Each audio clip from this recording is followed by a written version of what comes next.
Alberta, we are waiting for Rachel Notley's carbon tax to take effect January 2017, a mere 6 short months away. The NDP have been less than transparent about the cost of the carbon tax from the very beginning. The official government line is that the carbon tax will cost up to $443 per family per year. But we all know those numbers are lowballed. It's more like thousands of dollars from every family's pocket. And the NDP's refusal to do a full economy-wide economic assessment of the impact of the carbon tax only proves my suspicions to be true. But who will defend us from the carbon tax? Who will stand up for Albertans and repeal this tax if we give them the chance? Well, it isn't the PCs. Want to see? Here is Sandra Jansen, the PC MLA for Calgary Northwest. She's a rumored leadership candidate for the Progressive Conservative Party when they ever get around to finally choosing a new leader sometime in the year 2075. I mean, in the spring of 2017. Just watch this.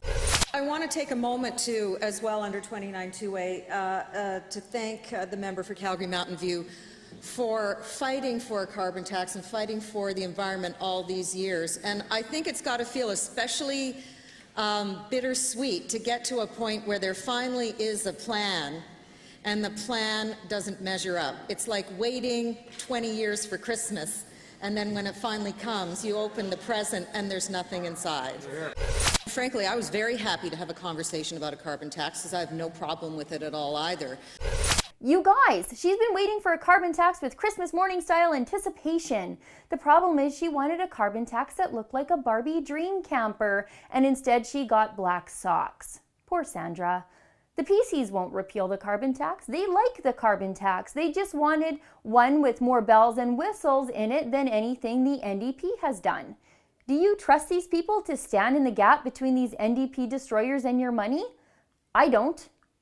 But Sandra and the PCs aren't alone. The Alberta Liberal Party leader David Swan and the Alberta Party leader Greg Clark also support some form of carbon taxation. They just like the versions that they would bring forward better than anything the NDP has done.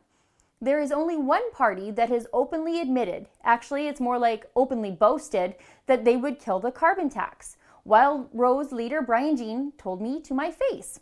Here. There was no question I'm totally opposed to the carbon tax. We would get rid of that carbon tax immediately. This NDP carbon tax is not good. It's just going to take $3 billion out of our pocketbooks.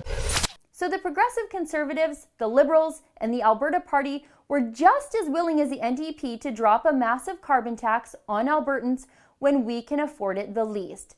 They were all willing to tax everything in this province while over 100,000 Albertans are out of work.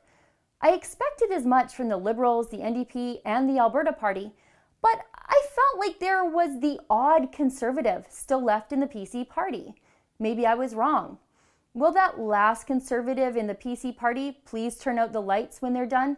Because who can afford electricity anymore? For the Rebel.media, I'm Sheila Gunn Reid. Thanks for watching. Click here to never miss a Rebel update. Want even more of the Rebel? Well, click here to become a premium member.